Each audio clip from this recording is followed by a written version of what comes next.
meu zeloso guardador. Se a ti me confiou a piedade divina, sempre me rege, me guarde, me governe, me ilumine para sempre. Amém. Bom dia a todos vocês. É com muita alegria do coração de Deus que o Senhor Jesus me convidou a falar para vocês nesta manhã a respeito de castidade e virgindade. E a primeira coisa que eu peço para você é que você não pode ser insensível à voz do Senhor Jesus ao seu coração. Porque veja bem, gente, nós não somos protestantes. E quando eu orava preparando essa manhã, a primeira coisa que o Senhor me falou: Moisés, nós parecemos protestantes, nós estamos dentro da igreja católica, mas nós não concordamos com a igreja. E infelizmente nós vamos falar de um tema que é polêmico. Mas por que no nosso meio ele não pode ser polêmico? Porque nós estamos com a verdade. E a palavra do Senhor Jesus e o mandamento da igreja é a verdade. E nós não somos protestantes. E você não pode agir como um católico revolucionário. Você dá a sua vida para a igreja católica, você comunga na igreja católica, você está na Santa Igreja, mas não concorda com a doutrina da igreja. Nós não podemos ser assim. E veja bem, na doutrina da igreja protestante, eles seguem radicalmente e fielmente a palavra. A igreja católica, como é mais completa, ela segue a palavra e ela segue a revelação de Deus, que é revelada de Pedro até hoje através dos papas e dos bispos. E que graça é saber que os documentos do catecismo da igreja, ele completa a Bíblia. Algumas coisas que eu vou dizer aqui, você vai dizer, mas não está na Bíblia. Mas nós não somos protestantes. Nós somos fiéis a uma doutrina que foi revelada à igreja. E aquilo que não está na Bíblia, o Senhor completa através da experiência da igreja. Então vira para quem está do seu lado e diz para ele, concordando ou não, é a verdade que você vai escutar. Se você não concorda, problema seu. Eu sou católico e eu sigo a minha igreja. E então, quando eu fui preparar para a gente poder estar conversando nessa parte da manhã, e o que eu vou falar aqui, ele tem base tanto na psicologia quanto na medicina. Nós vamos dividir a castidade em 3 pontos principais. Quem gostar de anotar é muito bom, é um estudo sobre o assunto. A castidade, ela é dividida em afetividade, sexualidade e virgindade ou genitalidade. Castidade vem de castro, que não vem de pessoa capada não, né? Castidade vem de pureza. No inicinho da igreja, a forma de expressar pureza, mesmo fora das relações sexuais, pureza de pensamento, pureza de olhar, dava-se o nome de castidade. É por isso que no Catecismo da Igreja Católica, /2345, diz assim: a castidade dá a graça para aquele que foi remido pelo batismo imitar a pureza de Cristo. Então uma pessoa que é casta é uma pessoa que tem a mesma pureza de Cristo Jesus. Então castidade que vem de castro, não vem de castro de capado não. Vem de castro de puro, santo, imaculado. Então nós vamos dividir a castidade em, repete comigo, afetividade, sexualidade e virgindade ou genitalidade. Então o ser humano é dividido nesses 3 aspectos. Afetividade significa sentimentos. Quando a gente fala em afetividade, a gente logo pensa em namoro, não é isso? Nossa, estou com um problema sério na minha afetividade. Brigou com a namorada? Afetividade não tem a ver nem com namoro, nem com casamento, nem com relação sexual.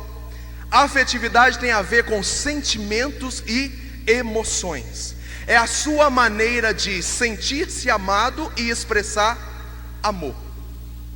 O próprio nome já diz afeto, carinho, que pode ser entre filho e pai, pai e mãe, amigos, parentes e até mesmo namorados e casados e por aí afora.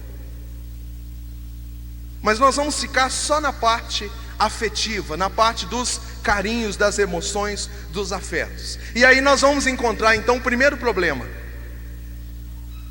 Porque se afetividade significa dar e receber amor, o nosso mundo de hoje não conhece o que é amor. E aí vem então a grande arma do demônio para derrubar principalmente a juventude. O nosso amor foi banalizado. Nós não sabemos mais o que é amar. Não é verdade que tem as pessoas que dizem assim: nossa, eu amo cachorro quente. E outras dizem assim: nossa, eu adoro pizza.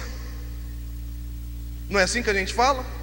E quando a gente vai adorar o Santíssimo, a gente não tem mais essência do que é adorar. Porque eu adoro o Santíssimo, adoro pizza, adoro minha mãe. E o amor é a mesma coisa. Imagina a namorada chegar para o namorado e falar: meu bem, vamos terminar. Por que ontem você disse que me ama? Eu amo sorvete de baunilha. Ontem mesmo, depois que eu falei que te amava, eu tomei um sorvete de baunilha. Nossa, eu amo sorvete. E entre você e o sorvete, eu amo sorvete. Já imaginou a cena? Porque nós banalizamos o amor e começamos a amar tudo. Eu amo cachorro quente, eu amo sorvete de baunilha, eu amo a minha mãe, eu amo andar de bicicleta. Então veja bem, tem uma arma social e maligna muito grande. Para quê? Para que quando você for chamado a amar verdadeiramente, você não sabe mais o que é amor, porque você ama tudo. E o amor foi ficando banalizado. E está aí o grande problema. Nós estamos vivendo uma época onde ninguém sabe amar. E nós ficamos apenas na superficialidade do amor, que vai encontrar a paixão e o gostar. Jesus perguntou para Pedro no Evangelho esses dias atrás: Pedro, tu me amas? Sim, Senhor, tu sabes que eu te amo. Jesus não perguntou para Pedro: você me gosta? Você é apaixonado por mim? Não, ele perguntou: tu me amas? E o que nós queremos orar nessa manhã é pedindo ao Senhor que cure dos nossos corações a incapacidade de amar que nós nos encontramos nesse momento. Nós não sabemos mais o que é amor. E por isso nós estamos vivendo a juventude tão mal amada. A juventude, eu não falo nem das pessoas no geral, porque apesar de nós termos aqui pessoas mescladas, esse é um curso principalmente para jovens. E o que acontece é que nós estamos tendo uma juventude mal amada, é verdade ou não é? É. E aí então nós vamos acabar esbarrando nas paixões. Você conhece uma pessoa hoje, começa a namorar, dá um beijo nela hoje, dá a semana que vem, e aí escreve uma carta finalizando: te amo. Respondem para mim: ama? Que nada, gente. É possível amar alguém em 2 finais de semana? Ainda tem até aqueles que conseguem na mesma noite convencer que ama e acaba até ganhando um motelzinho numa noite só. E se você ainda acredita nessa conversa para boi dormir, que é possível amar em 2 finais de semana ou em 2 meses, dá licença, né? Mas como nós estamos tão mal amados, nós acabamos acreditando em tudo. E nós somos pessoas vazias. A juventude está uma juventude vazia, porque ela não se sente amada. Então ela vai esbarrar nas paixões e no gostar. E paixão e gostar não preenche o coração. Você pode até bater no seu peito e dizer comigo: eu preciso é ser amado. Ninguém vai falar? Eu preciso é ser, a não ser que alguém não queira. E aí, se eu disser nessa manhã que eu amo vocês, vocês vão mandar beijos para mim. Mas não é verdade. Então, dentro da afetividade, eu vou falar sobre o primeiro problema que acontece. É o aspecto da carência afetiva. Vixe Maria. Como nós temos jovens carentes. E a carência é um perigo, porque se eu não tenho pai que me dá amor em casa, eu vou buscar amor no colo de outro homem. Nós atendemos lá em casa, em oração, moças, mulheres que dia e noite têm buscado em vários rapazes o amor paterno. Isso se chama carência afetiva. E nós vamos orar pedindo ao Senhor que nessa manhã também cure as nossas carências. Porque imagina toda pessoa que não tem um bom pai em casa for buscar afetividade nos homens. Nós estamos perdidos. E toda garota que não tiver uma mãe carinhosa, amorosa, amiga em casa, vai buscar em outras mulheres? Nós vamos ser um mundo lésbico. E essas carências, elas são perigosas, por quê? Porque nós acabamos sendo comprados por qualquer coisa. A gatinha está lá, ela tem 14, 15 anos, começa a sair de casa, está no grau, bonitinha. De repente chega o camarada com um carro rebaixado, um sonzão, poxa, me comprou. O cara é feio que é uma beleza.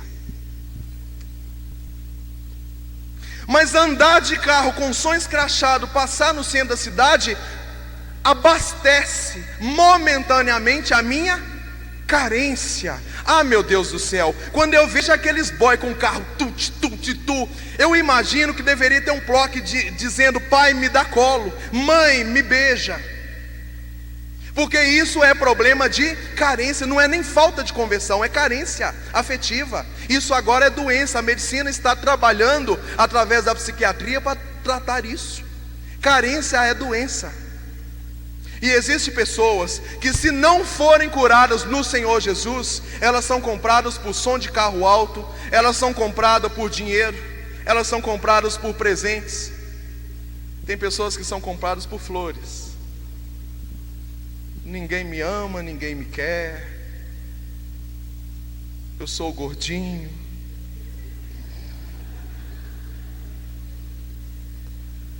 E aí alguém oferece para você uma academia, aeróbica, e você está lá e tudo. Por quê? Porque você quer ficar bem? Não, porque nós temos um grande defeito, nós queremos aprovação social. E se as pessoas não começarem a me amar porque eu estou ficando másculo, eu não me sinto amado. E aí eu me torno um playboy das garotas. E continuo vazio, porque eu preciso é ser amado.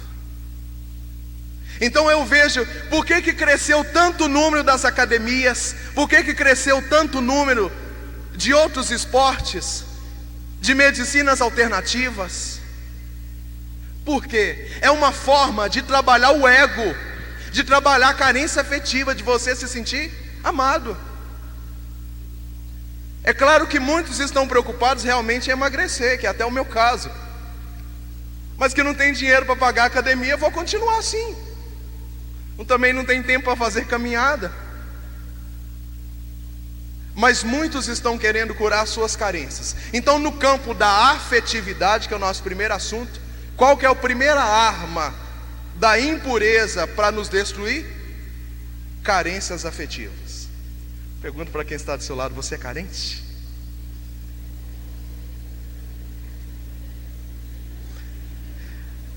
E eu finalizo esse assunto falando de algo que é terrível.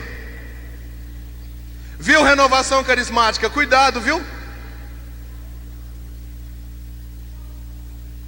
Gostaria de ter aqui agora um cobaia. Vem alguém aqui, rapidinho, rapidinho. Vem alguém. Vem cá, você que é garota, vem cá. Rápido, rápido, rápido, anda. As carências das pessoas estão tão grandes. Feche os olhos. Eu estou no grupo de oração. Jesus, eu quero te pedir que o Senhor cure essa irmã, Jesus, com seu poder, e eu vou alisando a cabeça dela. E aí ela começa a chorar, eu já sinto logo, é trauma de pai. Jesus vai curando, vai libertando, eu vou chegando ela no meu peito, vou apertando. Quando acabar a oração, ela me chama para sair.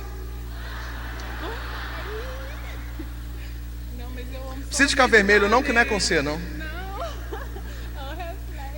Gente, aconteceu um tempo atrás lá na nossa comunidade. Sem maldade nenhuma, um dos rapazes orou por uma moça, ela foi curada. Ela queria oração toda semana com aquela pessoa, porque ela nunca encontrou alguém que a escutava. Achou alguém que escutou e rezou com ela, e falou mansinho, olhou nos olhos e falou: não, o Senhor pode mudar você. Ela, ai, que belezinha. Então as carências afetivas estão tão terríveis que os nossos grupos de orações estão correndo riscos. Verdade ou não é? Estou mentindo? A gente vai orar pelas pessoas, quando a gente acaba, elas saem gostando da gente. Agora não que eu casei, que as pessoas têm mais respeito, mas quando eu ainda pregava quando solteiro, a gente ia pregar em cidades vizinhas. Quando acabava a pregação, você, putz, Deus agiu, foi maravilhoso. Aí menino chegava, ó, tem 2 meninas querendo te conhecer. Aí eu não sabia se na verdade eu não preguei, eu encantei, ou se elas eram meninas carentes. Amém? Outro segundo problema no campo da afetividade que tem arrebentado se chama ficar. Ah, meu Deus do céu. Esse negócio de ficar é uma coisa muito gostosa. Você fica, um dia até fica, acaba ficando para trás. O catecismo da igreja diz, 23/37: a castidade faz uma pessoa doar tudo para o outro sem interesse nenhum. E por que o ficar não é bem aceito no meio dos cristãos? Porque faz você arrancar tudo do outro com todo o interesse. Na lojinha religiosa lá de casa tem um livro falando sobre ficar, e tem as fotozinhas. Aí eu achei interessante quando eu fui folhear, que eu achei uma fotozinha do rapaz dizendo assim: puxa, dei tanto beijo, tanto amasso, peguei o telefone, esqueci de perguntar o nome. E não é assim que acontece? Eu sugo tudo que a pessoa tem. Aqueles beijos que saem até o estômago junto. Esqueça até de perguntar o nome. O ficar, a igreja diz que ficar é como se fosse uma prostituição disfarçada. Porque hoje eu fico com um, amanhã eu fico com outro, fico com outro. Tem gente até que consegue ficar em 3 numa noite só. E eu acabo sugando. E não é mentira que dentro da nossa igreja, dos nossos grupos de oração, tem isso. E tem muita gente enganando a Deus, dizendo: eu não estou ficando, mas eu estou rezando com ciclana. Aí garrei, não era vontade de Deus. Aí eu vou discernir com ciclana, e vai discernir, vai agarrando, vai enrolando todo mundo. Eu não estou mentindo, eu estou sendo profeta.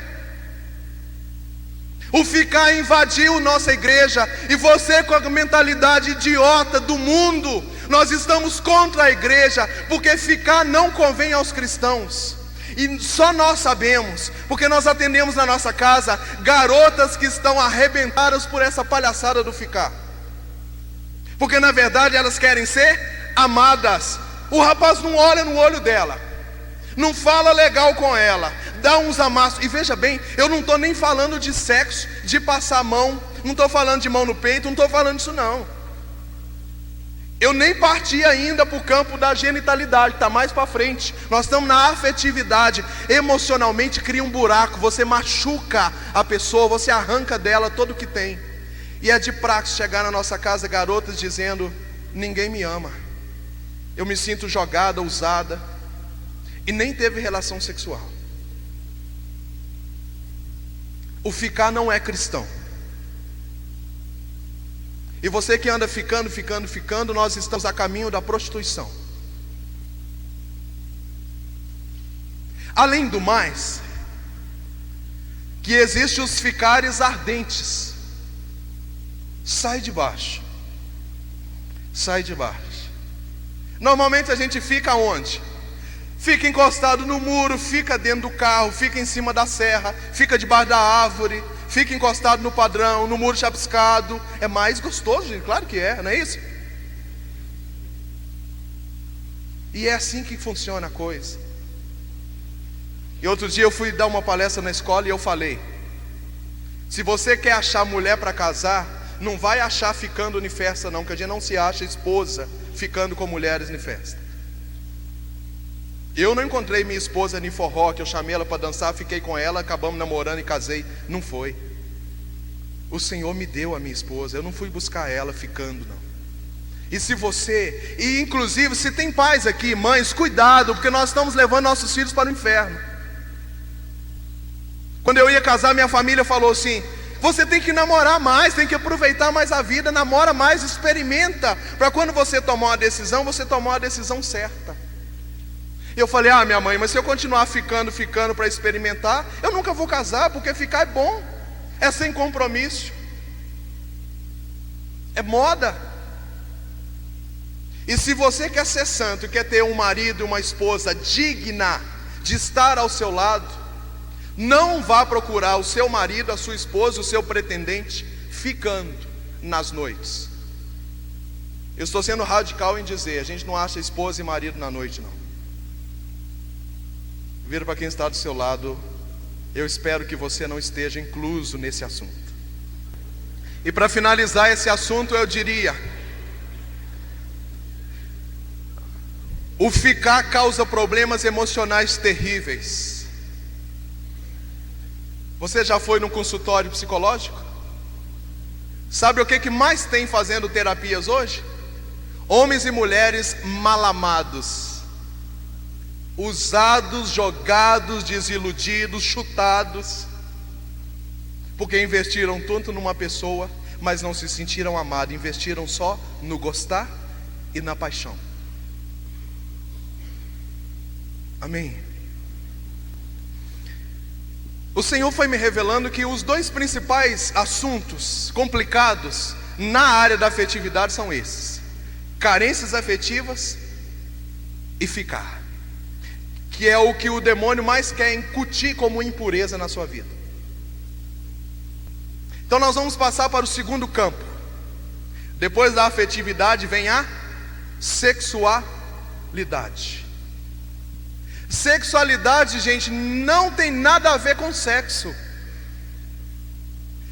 Sexualidade, cientificamente, é a característica sua de ser, de homem e de mulher. Por exemplo, a mulher vai pentear o cabelo, ela fica meia hora no espelho, né? Se tem um cabelo ruim, mais ainda. Então essas vaidades natural de arruma aqui, não gostou, experimentou a roupa, ah não, essa está estranha, e veste outra. Isso é sexualidade feminina. É a essência da mulher ser assim, é ou não é?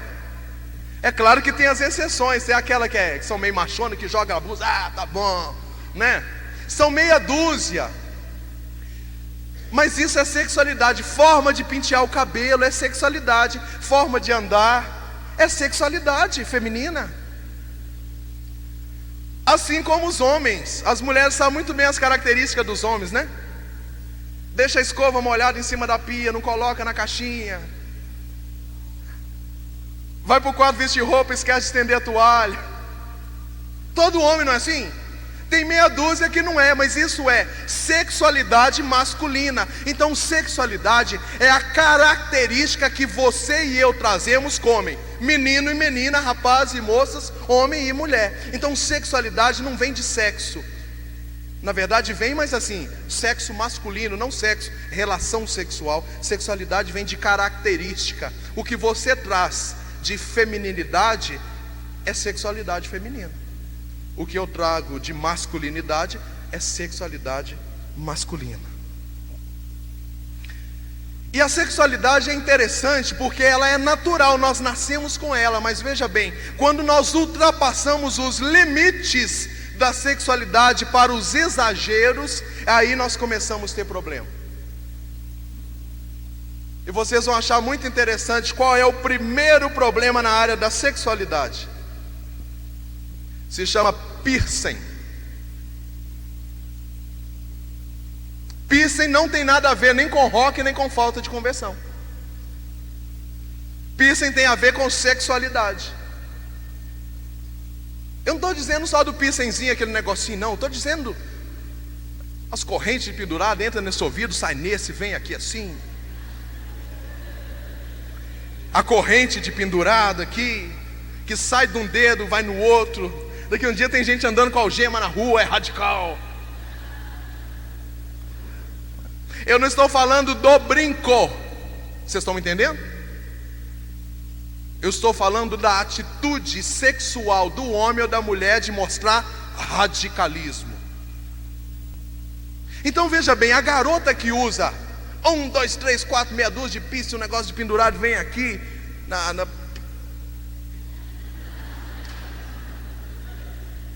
como diz o padre Léo, o homem usa assim nas maminhas.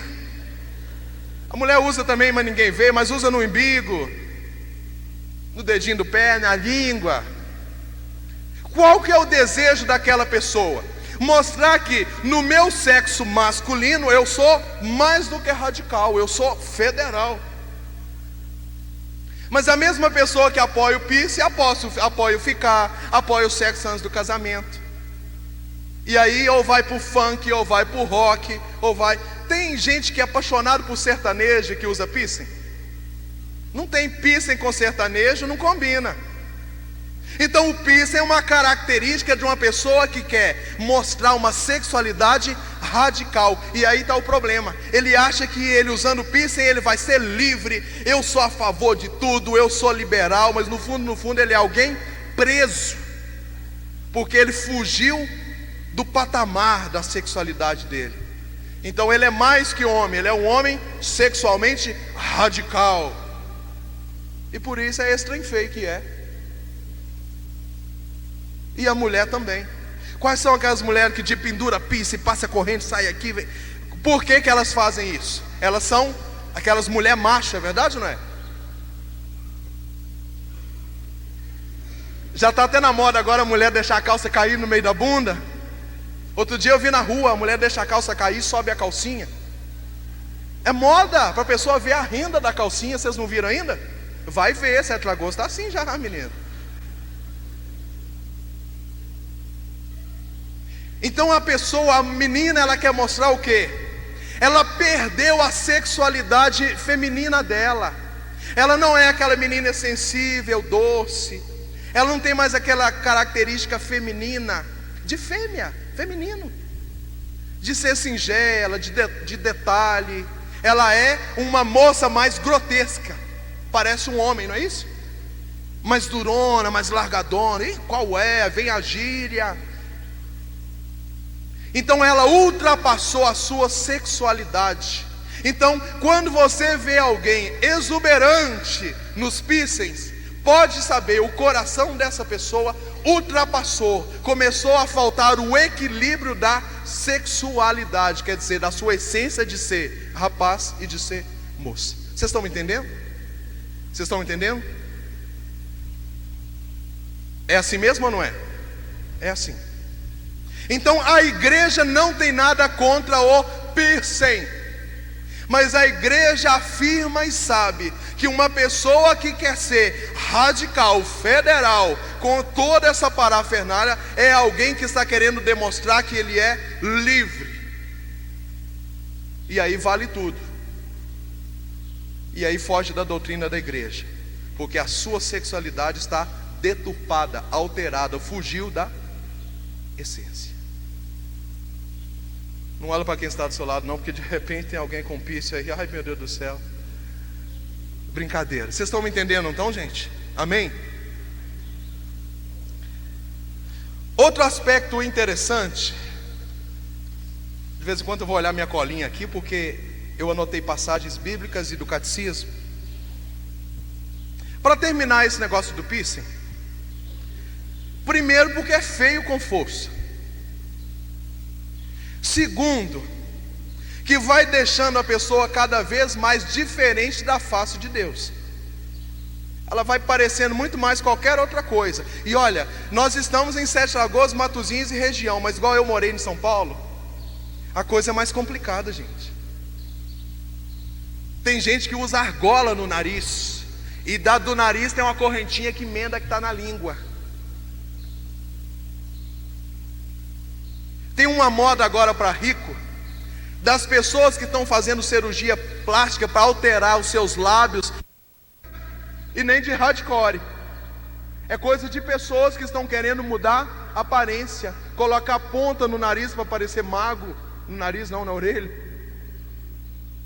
Então nas cidades grandes como São Paulo e Rio de Janeiro, você vê pessoas na rua, que a pessoa faz assim para você, você vê tatuagem na língua. A pessoa parece bicho, ela está perdendo a face de Deus.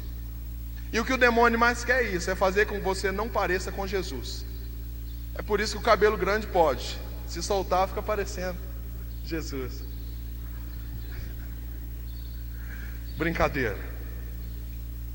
Outro aspecto perigoso no campo da sexualidade se chama pornografia. E a igreja tem algo a falar muito sério sobre a pornografia. Catecismo da Igreja 23/54. Quando se retira a intimidade das pessoas, dos casais, das famílias e expõe elas para outros participarem, ainda que não sejam reais como nas televisões, que são cenas, é fantasia, isso se torna banalizado, pois tira a pureza das intimidades na pessoa. E quem faz isso está atentando gravemente contra a castidade, pois é pecado. E em parênteses está escrito: atores de novela, comerciantes e público que gosta disso. Então a igreja diz, vamos começar pela televisão, que quando você vai lá assistir a novela, e quando a gente fala de novela, o povo diz assim: o Moisés é radical, Moisés fala que não pode assistir novela. Eu nunca falei na minha vida que não pode assistir novela. Mas a igreja diz que a novela expressa, tirou a essência da vida sexual, a essência do amor, acabou com as quatro paredes, abriu, quebrou as paredes. E do mesmo jeito que banalizou o amor, banalizou também a vida a dois. Verdade ou não é? Você está ali assistindo novela, você está vendo a intimidade de todo mundo, até se dá conta do recado, se não dá, se é grande, se é pequeno, não é isso? Você está vendo tudo. E a igreja diz que atenta contra a castidade, é pecado, mesmo que aquilo ali seja cenas, porque ali são atores. Pior ainda, que aquela pessoa que faz aquilo ainda tem marido em casa. Ela é paga para fazer com o outro de mentira, mas tem marido em casa. E a igreja então fala: atores de televisão estão pecando contra a castidade, mostrando cenas de pornografia. Fala também de comerciantes. Que tipo de comerciante? Não é verdade que toda propaganda de cerveja, de cigarro tem mulher bonita e boa? Dá ibope colocar gente magro correndo com a escola na mão? Claro que não. E aí começa a combinar cerveja com mulher ou com homem forte que faz musculação, com artista. Então está vendendo atrás da cerveja de tantas outras coisas, como outro dia eu fui assistir uma propaganda, porque eu quase não tenho tempo de assistir, mas liguei a televisão e o negócio passou, a mulher rastejando, e o negócio foi passando, tal, de repente fez assim, tum, sandálias não sei o que lá, as melhores. Eu não entendi por que para falar da sandália a mulher gemeu, contorceu, ela estava seminua. E aí o cara bateu o olho nela e não sei o que, para no final dizer, sandálias não sei o que lá, chinelos havaianos, né? Ou seja, a pornografia está sendo vendida também através dos comerciais. E a tristeza de tudo isso, que o catecismo da igreja diz que o público que assiste isso também está tentando contra a castidade. Então, se eu falar com vocês, não assistam novela porque não presta, vocês vão dizer Moisés é radical. Mas a igreja está dizendo, o público dessas cenas e dessas ações também estão pecando na castidade, porque estão alimentando aquele vômito. Então toma cuidado com o que você anda assistindo, ou o que é que você anda acessando na internet. Você está contribuindo com o pecado de quem faz, e pecando também contra a castidade. Fui claro? Se não concorda ou não, problema é seu. Eu estou sendo claro. Essa é a realidade. A igreja diz, é pecado. Veja bem, além disso, no campo da pornografia tem também a moda. A moda está terrível, não está? Cada vez mais as mulheres estão diminuindo a roupa e passando para os homens. É mulher sem roupa e homem com roupa feminina. Já não tem mais nem aquele negócio de eu quero uma calça. A mulher não pergunta mais, é para homem? Que número? Não, todas são unissex. E eu até hoje fico perguntando por que a rapaziada gosta de roupa feminina, hein? Acho que eu estou com medo da resposta. Mas a moda é uma forma de vender. Aí quando você vai falar de roupa curta na igreja, todo mundo, isso é radicalismo? Porque com esse calor tremendo a gente não pode pôr uma camiseta para ir à missa? Ah, gente, porque senão quando o padre for levantar a hóstia, você vai dizer, ai, Cristo que corpo, o corpo de Cristo. Você vai matar o padre, gente. E não interessa se é idoso, velho, casado ou o que for. Uma vez eu fui à missa, sentou uma mulher com um vestido branco transparente na minha frente, misericórdia. E era um tal de ajoelhar e levantar e fazer assim. Você via ali as marcas daquela calcinha branca, nova, da Duloren.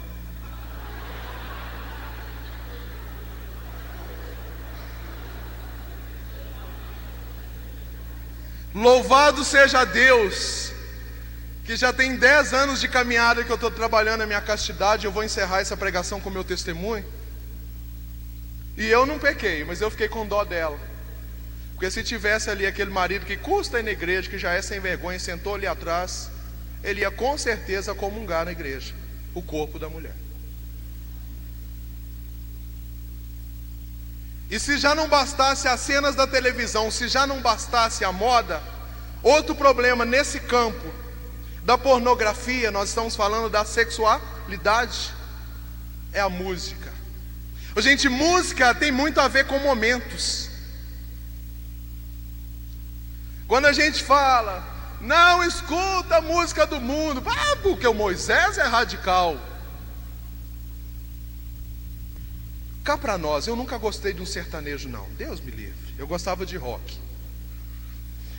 Mas veja bem, você no final de tarde, de sábado, tem nada para fazer, não tem missa na sua paróquia, não tem encontro, aí você liga BHFM, seu guarda, eu não sou vagabundo, eu não sou delinquente, só um cara carente, dorme na praça, pensando nela, boteco. Gente, eu quero tomar uma cerveja na hora. Eu quero, gente. Eu não gosto de sertanejo particularmente, porque eu sou um cara muito bem casado, muito bem amado e estou muito feliz. Então eu não durmo em praça pensando em mulher aqui, eu não sou nenhum corno. Então a música não tem a ver com a minha vida. E olha, eu não estou falando aqui nem das danças das bundinhas, dos tchan, do passa-mão, não estou falando nem disso. Eu estou falando de músicas que são comuns na nossa casa. Por exemplo, um sertanejo. Outro dia eu estava passando aí na porta de uma loja, estava cantando a música, porque eu rasguei as fotos dela no pé de outra mulher. Falei, boteco, mais uma, por favor. O cara fica doido, gente. Ele quer uma cachaça, um torresmo, um prestobabo e uma carreira de cocaína. Tranquilo. Certo, gente? Não vou ficar falando mais sobre isso. Nosso tempo é pouco, nós temos muitas coisas ainda para falar. Mas eu quero dizer que cuidado com as músicas, porque música leva castidade para o beleléu. E leva mesmo. Leva ou não leva? Leva. E é instigante.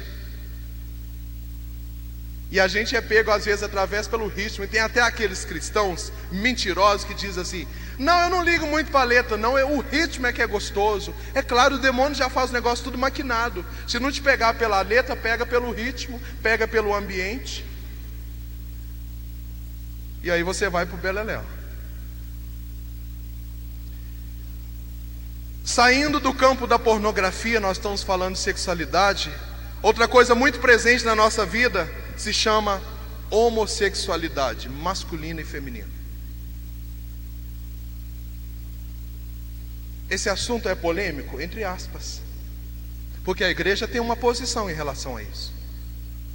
Se nós fôssemos igual aos nossos irmãos protestantes, nós seríamos radicais, porque a Bíblia diz: os afeminados não entrarão no reino do céu. Pronto, acabou.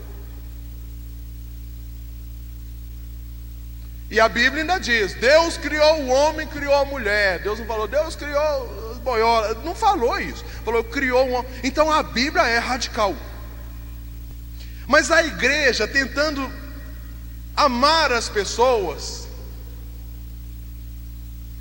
ela fez um pronunciado interessante.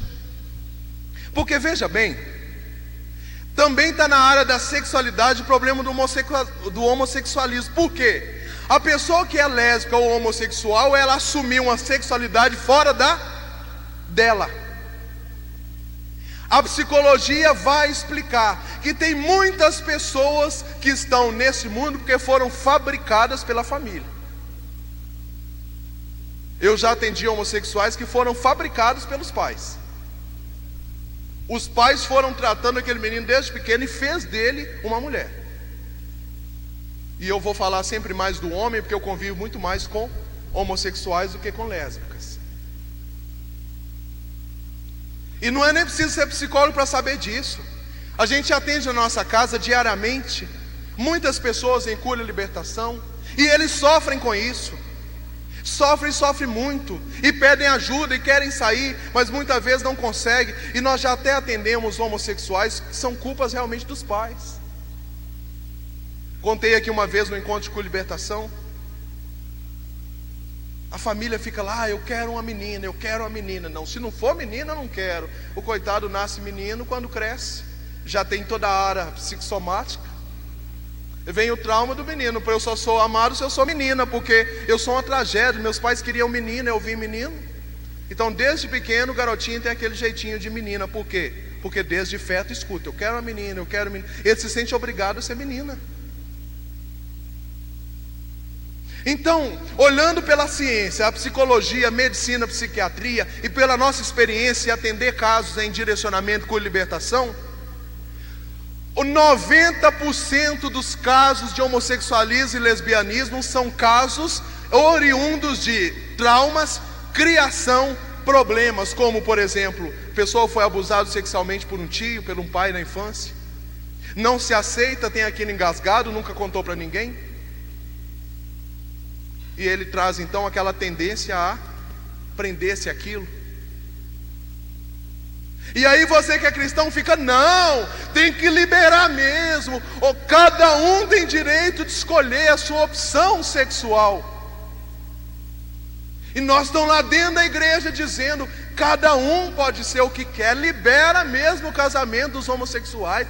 Todo mundo tem direito de ser feliz. Gente, a Bíblia não diz que o Senhor criou criaturas para quando crescer escolher o que queria ser, não. O Senhor, desde toda a eternidade, nos criou sabendo quem você seria. O Senhor saberia que você estaria aqui hoje. O Senhor te fez homem e mulher. Então é um conceito maligno, esse conceito de aprovação e de liberação, e de você católico dizer: não, tem que liberar mesmo, cada um pode escolher. Ele está feliz assim, tudo bem, gente, o menino vai para o inferno. E é claro que a igreja não julga e não condena. É por isso que a igreja dá o parecer dela dizendo o seguinte: dos 10% que sobra, porque na verdade hoje está uma ser-vergonhice, a pessoa é homossexual, a maioria por safadeza mesmo. Muitos são, eu estou falando por experiência. Nós temos 8 anos na missão, trabalhando dia e noite com resgate de gente. Eu não estou aqui julgando de forma nenhuma. Mas dos 10% que sobra, que realmente tem problemas biológicos e que são homossexuais, o que a igreja pede? Castidade. Eu sou homem, eu acho o homem bonito, eu tenho desejo por homem, mas eu tenho que ficar quietinho, assim como os rapazes têm pelas meninas. Não é assim para o homem e para a mulher? Eu tenho que namorar direitinho, tenho que fazer tudo certinho, não é assim? Então, se realmente, biologicamente, eu sou um homossexual, que é raro, são poucos casos, eu posso até sentir atração por garotos ou mulheres por mulheres, mas eu tenho que manter a castidade. Eu não posso transar, ter relação sexual, implantar seio, eu não posso fazer isso. E quando eu pecar em pensamento de sonhar que eu estou com um rapaz, uma coisa assim, eu tenho que confessar. A igreja pede a castidade para aqueles que realmente são homossexuais. A grande maioria é falta de cura. Fomos claros? É isso mesmo? Então vamos pulando para frente, que o nosso tempo está passando. Saindo do aspecto da homossexualidade, passando para o aspecto do sexo com bebida. Ai, meu Deus do céu, nós trabalhamos com dependentes. Quando fala bebida não faz bem, não beba, carismático, cristão, tem que renunciar à bebida, todo mundo. Moisés é radical. Eu já sou radical porque eu tenho uma comunidade que o pai dela é João Batista, então eu já tenho que ser assim, né? Mas por que é mais fácil dizer que nós é que somos radicais? Para não ter que parar de beber. Grupos de oração que têm coordenadores e servos que bebem não caminham, são grupos mornos, porque a palavra de Deus diz: aquele que toma bebida destilada não adquire sabedoria. Então são cegos guiando cego. Provérbios. E mais na frente Eclesiástico diz: e aquele que não é sábio não herdará o reino de Deus. Ainda que você não é alcoólatra, ainda que você só tome de vez em quando, porque para nós que trabalhamos com recuperação não existe o beber socialmente.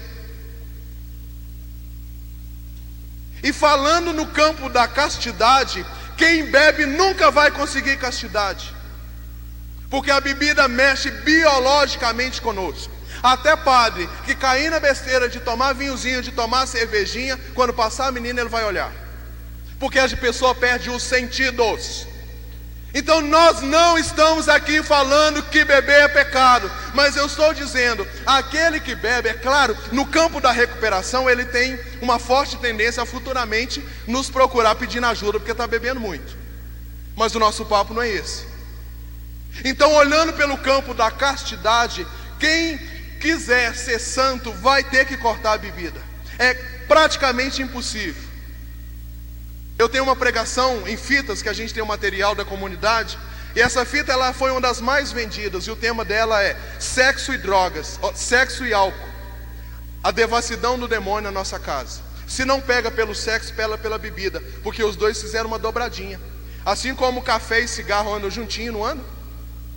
Sexo e bebida a mesma coisa. Quem cair no sexo vai na bebida, quem cair na bebida vai para o sexo. Estou afirmando, é impossível manter a castidade e a virgindade namorando e bebendo. E eu estou afirmando isso no nome de Jesus, dizendo para você: se não concorda, se eu estou mexendo na sua ferida, problema é seu, converta-te. Outro perigo então da área da sexualidade é bebidas. E se você inclusive está na renovação carismática, conhece o poder de Deus, se você ainda está bebendo ainda, é de sem vergonha que você é. Pelo amor de Deus, gente.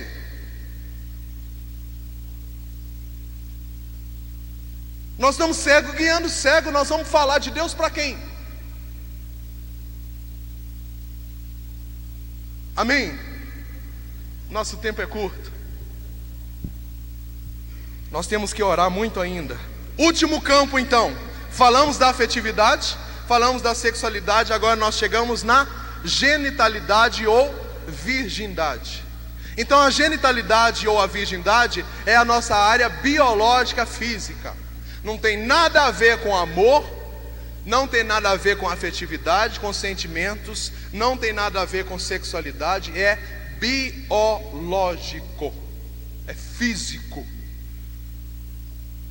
E talvez muitas das coisas que eu vou falar sobre isso agora, um ginecologista falaria a mesma coisa, ou um urologista, porque é biológico, é científico. Esse campo ele é mais difícil de falar, por quê? Porque todos os outros que nós falamos até agora, ele quer justamente desaguar nesse. Porque a maior vontade que o demônio tem é levar você para a cama. Porque se o demônio conseguiu fazer você cair na sexualidade e agora na área da virgindade biológica, no genital, ele é muito vitorioso na sua vida. Claro, e nós vamos orar nesta manhã ainda por todas as pessoas que infelizmente não conheciam a Deus e acabaram entrando no mundo da relação sexual. Sinta-se feliz por isso, que o Senhor está te resgatando. Não é nenhum crime, não é nenhum problema, você não conhecia a Deus. Mas agora que nós conhecemos a Deus, nós precisamos entender. Uma das grandes vitórias do demônio é querer fazer com tudo que nós falamos até agora, desague na cama. Então o primeiro ponto da área da genitalidade e da virilidade se chama erotismo. Erotismo não tem a ver com afetividade, não tem a ver com sexualidade ou sensualidade, tem a ver com biológico. Então se o demônio não conseguiu você pegar em nada dessas coisas até agora, ele tem outra arma. Por que está crescendo de uma forma desesperadoramente as revistas pornográficas? Antigamente era só Playboy. Agora até outras que não eram estão partindo para o lado da pornografia, mesmo que mostrando só cintura para cima, só seios, ou peitos de homem. Por quê? Porque quer biologicamente pegar você. E junto com as revistas estão também os filmes eróticos. Perguntei uma vez para o dono de uma locadora, quais são os filmes que mais saem? Ele falou, pornografia, filmes eróticos. Inclusive agora tem médicos e psicólogos insensatos, porque de profissionais não tem nada, e que estão recomendando para casais assistirem filmes para resgatar a dignidade sexual entre casais. Então o erotismo é uma grande arma demoníaca para derrubar você. E eu sei que aqui só tem santo e só tem anjo. Então aqui não tem ninguém que vê revista pornográfica, que assiste filme erótico. Aqui só tem santo, aqui está o povo de Deus, amém? Vocês não convenceram nada sem vergonha, né? Mas veja bem, o outdoor fala na rua, o cartaz, o manequim da loja, parece que se colocou pessoas nuas em tudo. E o problema do erotismo é que causa um grande distúrbio psíquico, emocional e também sexual nas pessoas. Uma pessoa que é viciada em pornografia vai ter uma dificuldade enorme de ter um casamento santo. Porque no caso meu, que sou homem, vai querer fazer com a esposa tudo que via nos filmes. Coitado, até de pendurada no prédio já vai ter que conseguir ficar para poder satisfazer meu prazer. Então as pessoas que estão nessa área, elas são pessoas que vão ter muita dificuldade no casamento, porque o erotismo já invadiu de tal forma a cabeça delas que elas só conseguem ver aquilo. E para elas, esposas são prostitutas, maridos são prostitutos, ela quer que o marido faça e acontece. E aí vem as aberrações, porque é muito comum, ainda nessa nossa região aqui não, mas em São Paulo é muito comum a questão de você liga no telesexo, manda vir um casal e tem troca de parceiros. Eu transo com a sua mulher, você transa com a minha, a gente vai olhando uns para os outros e vai todo mundo tendo prazer e só alegria e filme rolando. É muito comum isso. Mostrou outro tempo atrás um trabalho de prostituição na televisão de um casal assumido defendendo a tese que eles têm resgatado muitos casais, porque eles se colocam de prontidão para atender essa assistência sexual na casa dos outros e por aí afora. Saindo do erotismo, nós vamos cair numa outra coisa que é muito polêmica: masturbação. A igreja diz que masturbação é pecado. Por quê? Primeiro, porque é um ato desordenado. Segundo, que tudo que nós fazemos contrário da origem, por exemplo, o nosso sistema genital foi feito para quando nós casarmos, nós mantermos relações sexuais. E se eu quero ter prazer, se eu quero ter gozo sozinho, com objetos ou com outras coisas parecidas, eu estou contrariando a essência dos meus órgãos genitais. Então a igreja diz que tudo que é contrário à criação, porque o meu órgão genital foi feito para se completar numa pessoa, sacramentado, tudo direitinho. E se eu faço isso sozinho, eu acho que a igreja chama isso de vertério. A pessoa egoísta, ela sente prazer sozinho. Outro problema enorme da masturbação é que causa um vício violento. Eu já escutei testemunhos de pessoas que casaram, foram para a lua de mel, e que nem com as relações sexuais de marido e mulher na lua de mel não contiveram. Tiveram que sair depois para o banheiro e ter masturbação, porque se estavam viciadas. Homem ou mulher não consegue mais satisfazer, é vício. Além do mais, que cá para nós, quando a gente executa masturbação, a gente não fica pensando em bife à milanesa, macarrão com molho, fica? Não, você pensa na cena que você viu na televisão, na mulher que você viu gostosa na rua, as meninas do rapaz que viu, passou na porta da academia e viu o vídeo do cara lá. E você pensa naquele cara, naquela cena e por aí afora. Então é pecado por natureza, porque a gente só consegue ter prazer e gozo pensando em alguém. E se você for confessar, um padre falar com você, isso não é pecado, fala: a sua opinião não me interessa, me absolva, porque eu não estou bem me masturbando. Infelizmente, como eu estou dizendo que tem atuação maligna nisso, tem padres orientando-nos, dizendo que é normal, que tem que descarregar mesmo, que tem que desestressar. Poxa, você já não tem uma vida sexual, pelo menos descarregar para não encher. Principalmente para os rapazes. Gente, isso não é a voz da igreja. O que a igreja fala está aqui, e o que a Bíblia fala está aqui. Masturbação é pecado.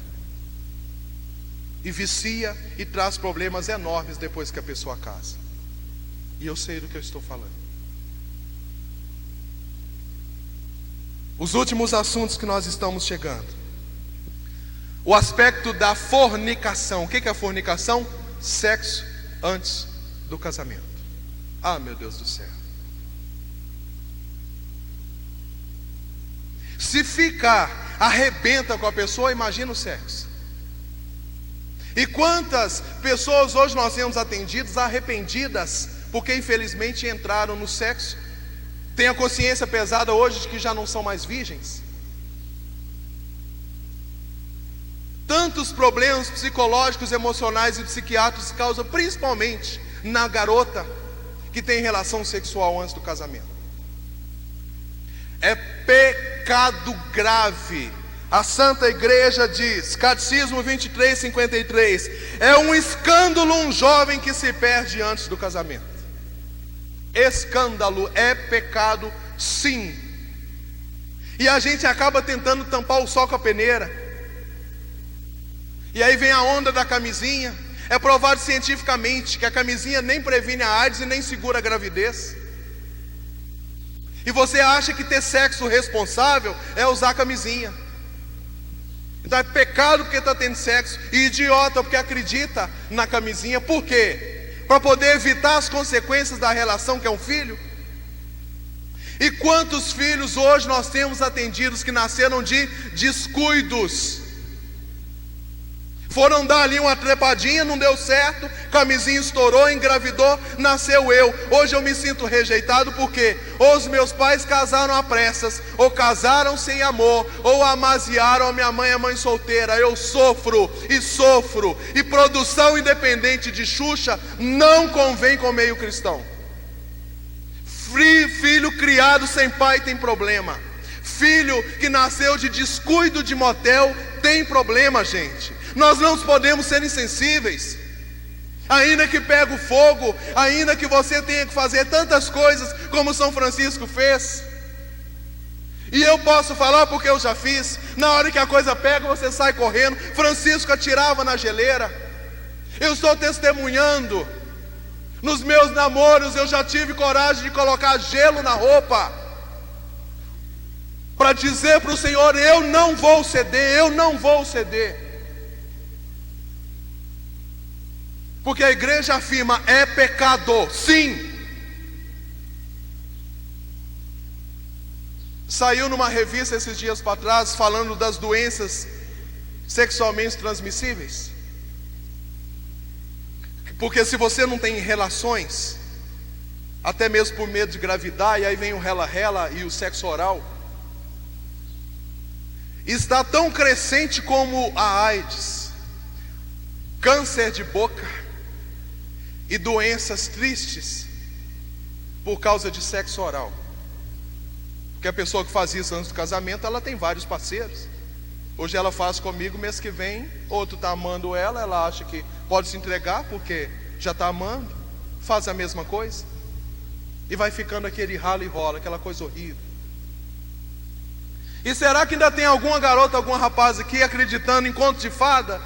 Ele disse que me amava, Moisés. Ele falou que entregaria a vida dele por mim. Desgraçado. Ele me amava, ele jurou de pé junto, eu seria a única na vida dele. Um dia depois que a gente transou, ele terminou comigo depois de 4. Aí você vai dizer para mim, você é católico: não, se tem amor pode, o que importa é fazer com amor. Ah, meu Deus do céu, se você ama, você espera para fazer um negócio direito. Quem ama espera.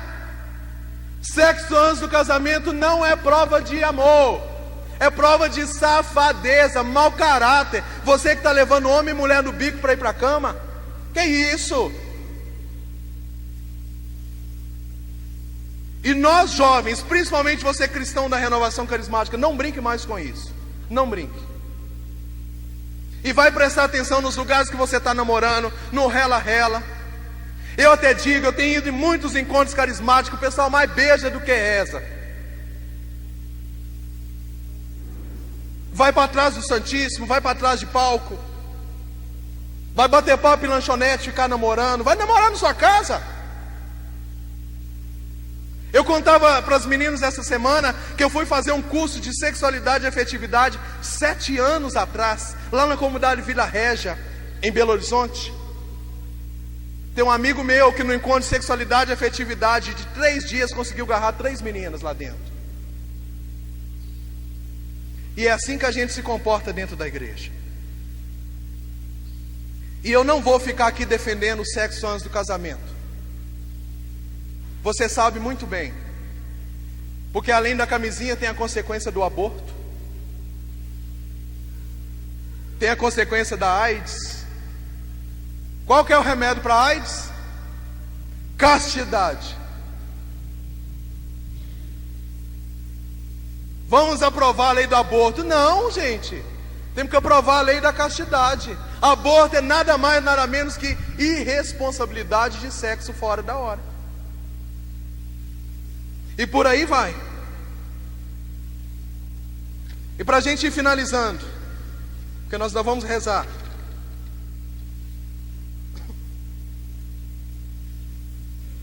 Eu conheço até meninas que estão se entupindo de anticoncepcional para ter relações antes do casamento com medo de se engravidar. E você, garota, não sabe o que está fazendo com seu corpo tomando anticoncepcionais, e a maioria por conta própria. Eu tive até uma professora uma vez que no aniversário de 15 anos da filha deu para ela anticoncepcional de presente.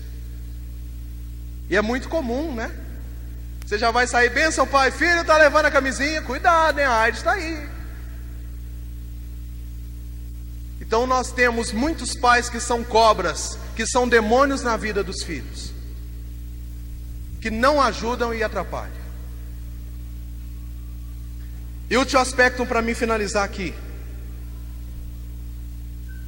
Um caso mais complicado além desse, porque a pessoa que começou a ter relação sexual antes do casamento é a prostituição.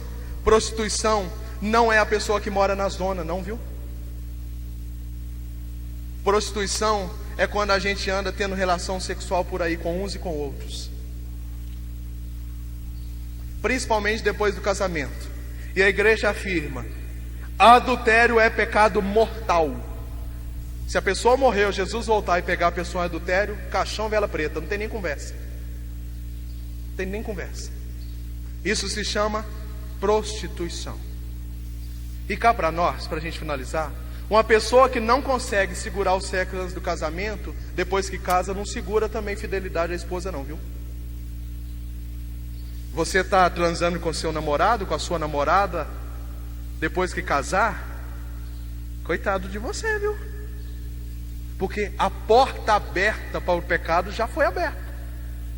Já foi. Então começa a não ficar, passa por tudo isso, entra no sexo antes do casamento, entra num casamento mal preparado e acaba no adultério, na separação e na prostituição.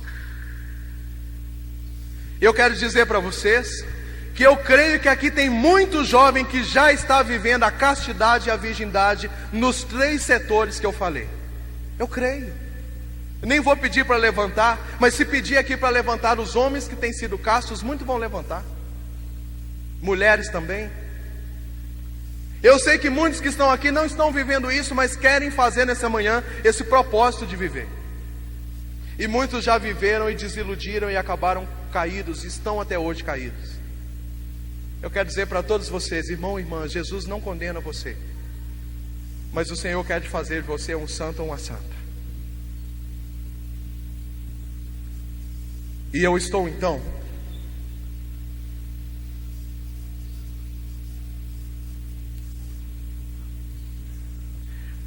de repente você está falando assim: Moisés, você está falando isso, mas você é casado. Gente, eu tenho quase 10 anos de conversão, 8 anos no ministério da palavra, pregando o evangelho, testemunhando. E o que eu sou hoje, eu era desde antes. Ainda solteiro, ainda sem namorar, e depois que namorava, depois de noivo, eu sou o que eu sou hoje, eu nunca mudei. E até dou graças a Deus, porque se o meu casamento hoje é um casamento santo, é porque eu já trouxe, domado já, toda a minha essência, desde antes de casar. Eu quero testemunhar rapidinho aqui para terminar o que aconteceu na minha vida. Eu e a Andréia, minha esposa, nós nos conhecemos, eu estava fundando a comunidade. Nós oramos e conversamos 3 meses para poder começar a namorar, sem beijar. Porque o nosso coração pensava assim: se o Senhor Jesus confirmar que nós somos uns para os outros, nós vamos começar a namorar sabendo que vamos casar. Você é minha, eu sou seu. E foi numa época difícil da minha vida, porque eu tinha voltado de uma vida religiosa. A maioria daqui sabe que um tempo atrás eu fui embora para São Paulo, eu pensava em ser padre. E eu fui orar pedindo para o Senhor: Senhor, o que eu vou fazer da minha vida? Eu caso, eu compro uma bicicleta? O que eu vou fazer da minha vida? E o Senhor Jesus me deu uma palavra linda dizendo assim: se quiseres ficar só, eu abençoarei você e te darei uma descendência. Mas se quiseres ficar com uma esposa, eu abençoarei todos os seus frutos. Eu falei: então, Senhor, eu vou casar. Começamos a namorar. Durou mais ou menos 1 ano e meio nosso relacionamento. Eu estava por conta da comunidade, vivendo a providência. A Andréia, minha esposa, trabalhava em Belo Horizonte, ganhava razoavelmente bem. E ela estava trabalhando por mais 6 meses antes de largar tudo e vir para a comunidade. Para quê? Para juntar dinheiro para bancar o nosso casamento. Eu não tinha dinheiro. Ela me sustentava até de presto ao barba. Eu estava totalmente entregue, nem roupa eu não tinha. Eu vim do mosteiro com 2 calças e 2 camisas, andando de chinelo. E aí então eu fui pregar um retiro de vocação. O Milton estava comigo lá em Viçosa. E eu falei: primeiro a gente descobre onde Deus quer a gente, depois como Deus quer. Então eu tenho que descobrir, o meu chamado é onde? Na paróquia, numa comunidade. E lá dentro que eu vou descobrir se eu vou casar, se eu vou ser religioso, que for. Aí o Senhor, no coração dela, chegou para mim e falou: Moisés, se primeiro vem o chamado, eu estou sofrendo muito, porque eu estou longe da obra. Segundo vem a vocação, que é nós dois casar. Então eu estou sofrendo muito para trabalhar, vindo só final de semana, perdendo tudo da obra para poder arrumar o casamento. O casamento é segundo plano. Primeiro eu tenho que atender o chamado, então eu vou largar tudo, vou vir para a obra. E nós vamos casar quando der e do jeito que der. E mulher tem aqueles sonhos, né? Quer casar com o melhor vestido, aquele negócio todo. Eu falei: nossa, lua de mel. Nós já tínhamos botado na ponta da caneta, tinha passado quase 5 mil. Mas como é que nós vamos fazer o casamento? Amanhã vai largar tudo, nós vamos viver da providência. Aí veio o segundo problema. Eu morava na fazenda de recuperação da comunidade. Não tinha local para ela ficar, a gente precisava muito dela. Ela largou tudo e veio embora. Aí vem o escândalo. Nós íamos morar na mesma comunidade, dividindo a mesma casa sem casar. Todo mundo falou assim: nossa, a hora que 7 Lagoas e os padres souber que você está morando com a mulher na sua casa e vocês ainda não casaram, o povo vai achar que o pau está quebrando. E nós oramos e Deus falou: é isso mesmo. Ela veio, a gente ficou noivo, marcou o casamento para daí a 4 meses, 5 meses, sem ter 1 centavo no bolso. O Senhor Jesus nos deu tudo do bom e do melhor. Ela casou com o vestido mais caro. O casamento foi chiquérrimo, uma igreja entupida de gente, igual missa de domingo. Nós entramos com Nossa Senhora Mãe Rainha, que foi quem nos deu um para o outro, que é a mãe espiritual da nossa comunidade, a Mãe Rainha de João Batista. Nós ganhamos a filmagem, ganhamos as fotos, ganhamos enfeite da igreja, ganhamos bombons e ganhamos até 10 dias de lua de mel em Poços de Caldas. Tudo do bom e do melhor. Mas nosso casamento foi uma luta. Faltava meia hora para ela entrar na igreja. Eu fui lá no salão onde ela estava chorando, de batalha, estava dando tudo errado, e carro estragando. E como é que nós ia viajar? Faltava R$200 para pôr gasolina no carro. E como é que nós vamos fazer? A gente estava sofrendo muito, porque eu já não queria, não era que chegasse a hora de casar, não, é que passasse logo, porque nós estávamos sofrendo muito. E nós fizemos 40 dias de jejum, oração, rezando o texto toda noite, e as portas tremiam, a imagem de Nossa Senhora caiu para o chão. A gente sabia que Satanás não queria nosso casamento. E até faltando meia hora do casamento, eu estava com a cara inchada de chorar, falando para o salão: nós não vamos conseguir casar, a coisa está feia. E eu triste, batalha, entrei na igreja, igual um pinguim. Cantei para ela, dei até uma palhinha, né? Cantei para ela, cantei para Nossa Senhora entrar, consagramos a Nossa Senhora. O casamento foi maravilhoso, tudo belezinha. No abraço da porta da igreja, alguém fala aqui: não rasga esse cartão não, é presente. Colocou no meu bolso. Quando eu abri, 2 cheques de R$100, era gasolina para ir embora. Isso já no final do casamento, nos abraços, 10 e tanto da noite. Nós íamos viajar no outro dia cedo, sem R$200 para pôr gasolina, para ir para a lua de mel. Aí passamos a noite na capela da comunidade, porque nós já tínhamos feito a grande graça, o propósito de fazer o jejum de Sara e Tobias, de 3 dias de oração antes de ter a primeira relação. Quem não sabe da história aí, Sara tinha casado com 7 maridos, todos morreram por causa de uma maldição que ela tinha. E aí, então o Senhor falou com Tobias para ela e Sara orarem 3 noites e 3 dias, que nosso Senhor ia derrubar a maldição. E Tobias fez isso com Sara. Foi a Canção Nova que lançou isso no Brasil. Os casais cristãos faziam 3 dias de abstinência na lua de mel. Então nós passamos a noite na capela, viajamos para Poços de Caldas. Mas por que Poços de Caldas? O negócio é quase pés de São Paulo. Nós viajamos 7 horas de carro, cansativo, só rachando. Domingo, depois do casamento tão tribulado, a gente estava querendo muito mais, era paz. Fomos. Quando nós chegamos em Poços de Caldas, nós fomos orar nós dois. Senhor, por que o Senhor nos trouxe para cá? O Senhor nos deu uma palavra assim: eu vos levei para o monte para vos consagrar. Quando a gente olha na plaquinha Poços de Caldas, 1087, altitudes acima do mar. Poços de Caldas ficava em cima da montanha. E quando nós fomos descobrir, o primeiro santuário da Mãe Rainha do Brasil, parece, era lá. E aí, dentro desses 3 dias, nós ainda fomos no santuário da Mãe Rainha, consagrar-nos a ela, tivemos comunhão diária, confessamos. E aí então nós lemos na porta da igreja: retiro de carnaval em Poços de Caldas, show, Anjos de Resgate, Valmir Alencar, entrada franca. O Senhor ainda nos deu de presente Valmir Alencar e Anjos de Resgate nos dias de carnaval, dentro dos 10 dias de lua de mel. E a maior alegria no meu coração é dizer que eu e ela, hoje com 1 ano e 2 anos de casados, 1 ano e 2 meses de casados,